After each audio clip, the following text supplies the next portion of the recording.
सत्य घटना आपको बताते हैं। एक व्यक्ति था, वह व्यक्ति ऐसा कोई दुर्गुण नहीं था जो उसके भीतर न हो, यानी जिन दुर्गुणों की कदाचित कल्पना भी न की जा सके वे सब दुर्गुण उसके भीतर थे। व्यसन करना, हिंसा करना, व्यभिचार करना, और शराब तो इतना पीता कि जैसे पानी,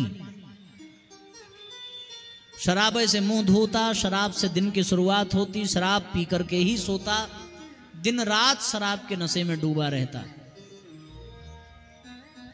उसके घर वाले एकदम परेशान हो गए, एकदम।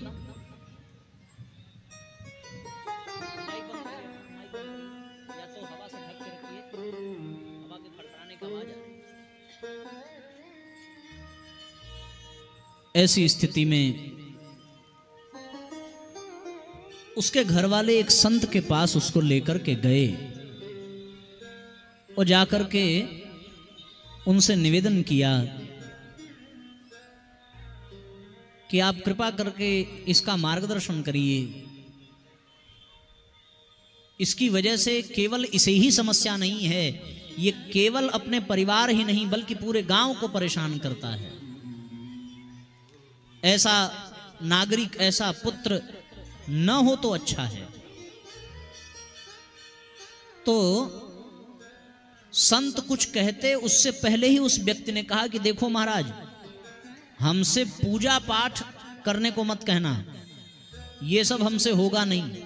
ये तो परिवार वालों का मन रखने के लिए हम यहां आ गए। हमारी ना आप में कोई श्रद्धा है और आपके द्वारा बताए गए किसी भी पूजा पाठ में हमारी कोई रुचि नहीं है। तो संत ने कहा कि अच्छी बात है, कोई पूजा पाठ करने की जरूरत नहीं है, ना हम बताएंगे, बस एक बात केवल मान लेते तो बात बन जाती। तो उस व्यक्ति ने कहा कि बताइए क्या मानना है, मानने लायक होगा तो मानेंगे, अगर कोई फायदा होगा तो मानेंगे। तो संत ने कहा कि बात बस इतनी है कि तुम सवेरे जब जगना, क्योंकि जगने के बाद ही तो व्यक्ति को होश आता है और जगने पर नशा समाप्त हो चुका होता है। तो जब तुम जगना तो केवल और केवल एक बार गायत्री मंत्र बोलना, केवल एक बार, बस यही बात मान लो। तो उस व्यक्ति ने कहा कि इससे क्या फायदा? तो संत ने कहा कि तुम शराब पीते हो? बोला बिल्कुल पीते हैं। बोला शराब पीने से क्या फायदा? तो वो चुप हो गया। तो फिर संत ने समझाया कि जब बिना फायदे के तुम शराब पी रहे हो तो फिर फायदा केवल गायत्री मंत्र बोलने में ही तुम्हें देखना है। फायदा की चिंता न करो, बस इतनी सी बात मान लो, तुम्हारा कल्याण हो जाएगा। सो अब गायत्री मंत्र लिख करके दे दिया और जाने लगा। तो संत ने कहा कि कभी भी इसके बदले में अगर कोई कुछ तुम्हें दे तो कभी लेना मत, कभी मत लेना। केवल यही कहना कि गायत्री मंत्र बोलने के बदले में जो मिलना चाहिए वही दे दीजिए। स्वयं से मत मांगना कि हमें ये चाहिए। तो उस व्यक्ति ने कहा कि भाई इतनी सी बात है तो हमें तो केवल 2 बोतल चाहिए, वो मिल जाए, उसके बाद कुछ नहीं चाहिए, और वो मिलती रहे तो कहो एक बार क्या, हम दिन भर गायत्री मंत्र बोलते रहें। अच्छा, बात आई गई हो गई। अब उसका एक नियम बन गया कि जब नशा उतरता और जब वो जगता तो एक बार गायत्री मंत्र जरूर बोलता। संत ने उसे लिख करके दे दिया था। गायत्री मंत्र की उसको दीक्षा दे दी और गायत्री मंत्र एक बार वो 24 घंटे में कम से कम बोलता। धीरे धीरे उम्र बीत गई और वो व्यक्ति मर गया। मर गया तो यमराज के पास गया। अब ऐसे व्यक्ति के लिए तो यमराज ही उपाय हैं। तो यमराज के पास पहुंचा।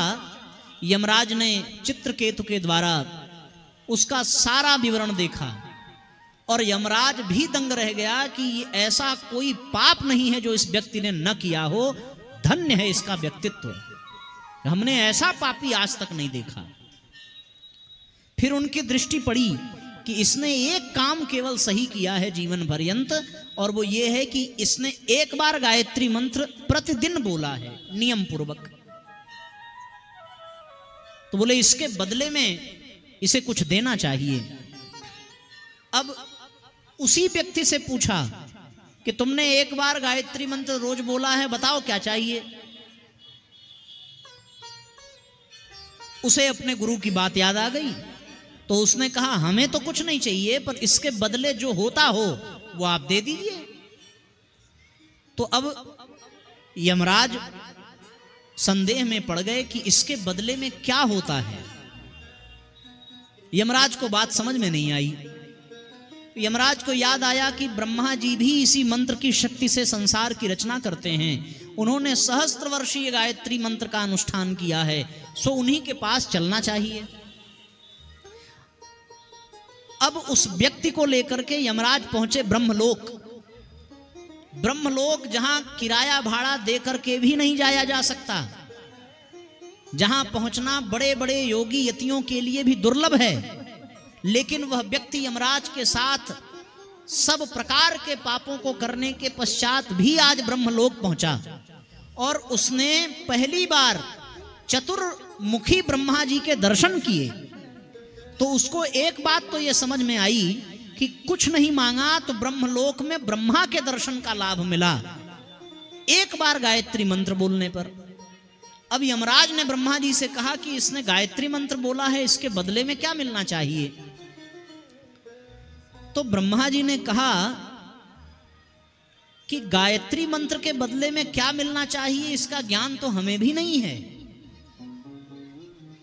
सुना है कि कैलाश पर्वत पर स्वयं भगवान शंकर भी गायत्री जपते हैं और उन्हीं पराशक्ति का ध्यान करते हैं, सो उनसे चल करके पूछना चाहिए।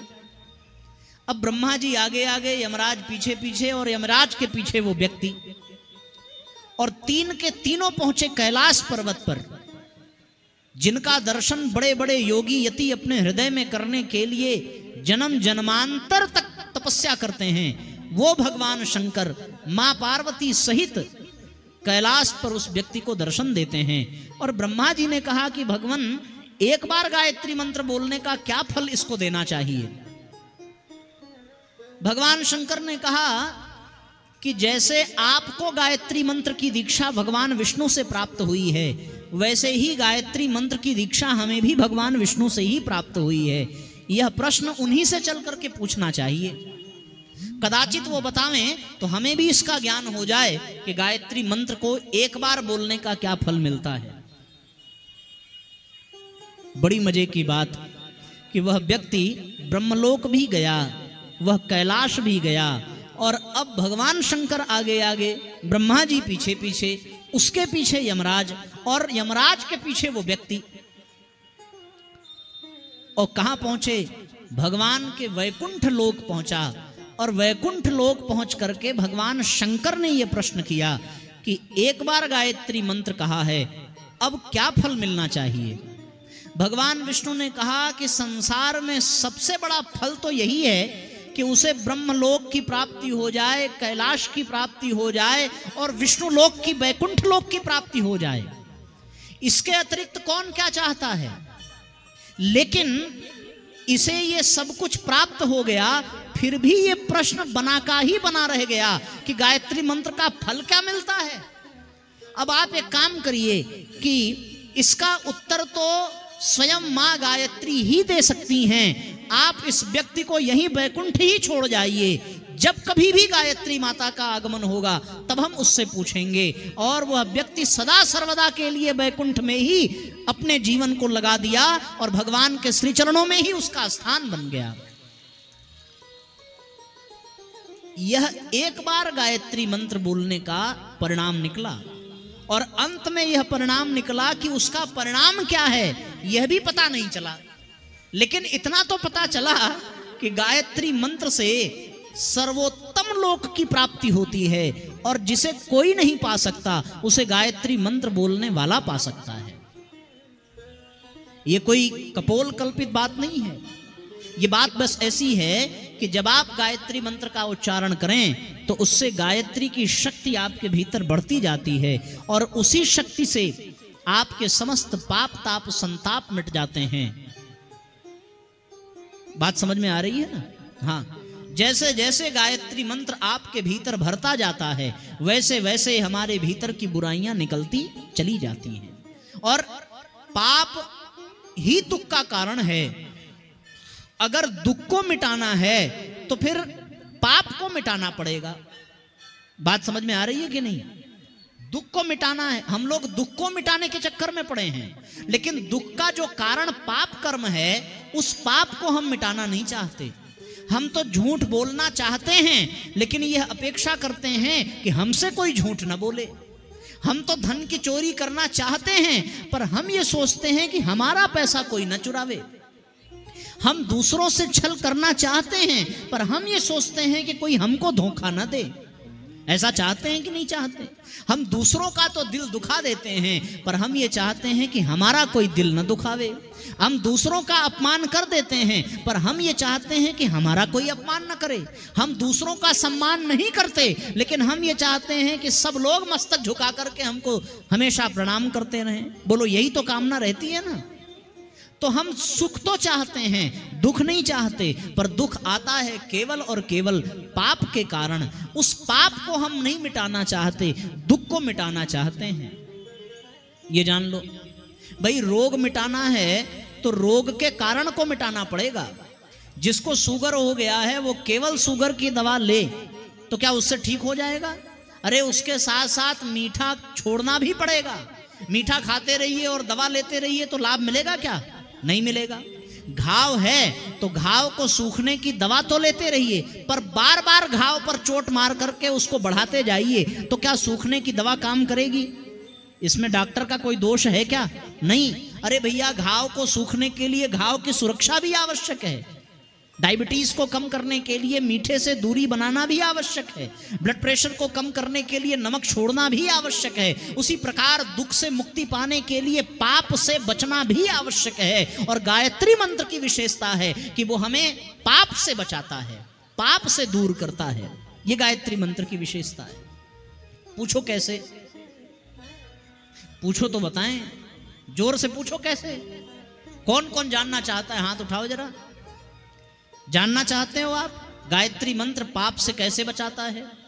देखो, गायत्री मंत्र पाप से ऐसे बचाता है, यदि आपके सामने कोई एक पात्र में नाले का पानी भर के ले जाए और नाले का पानी भर करके आपको दे दे और आपसे ये कहा जाए कि बिना पानी गिराए और बिना हाथ लगाए इस पात्र में से गंदे पानी को बाहर निकाल दीजिए, तो बताओ ये संभव है क्या? भाई, ग्लास में अगर गंदा पानी भरा हो तो उसको निकालने के लिए ग्लास को पलटना तो पड़ेगा ना। अगर आप ग्लास को हाथ न लगाएं, पानी को न छुएं, तो क्या वो पानी कभी बाहर जा पाएगा?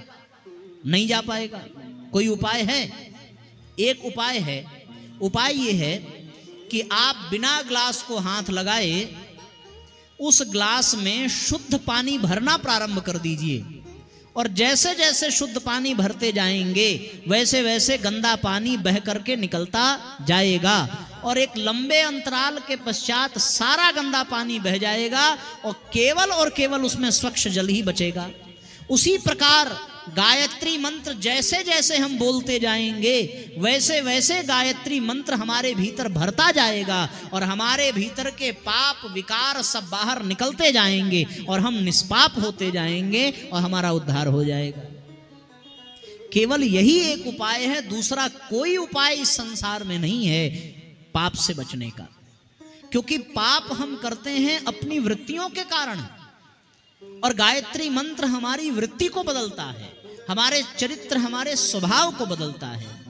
इसलिए साथियों, गायत्री मंत्र की उपासना ही सर्वश्रेष्ठ उपासना है, क्योंकि गायत्री मंत्र ही हमें पाप से मुक्ति दिलाता है।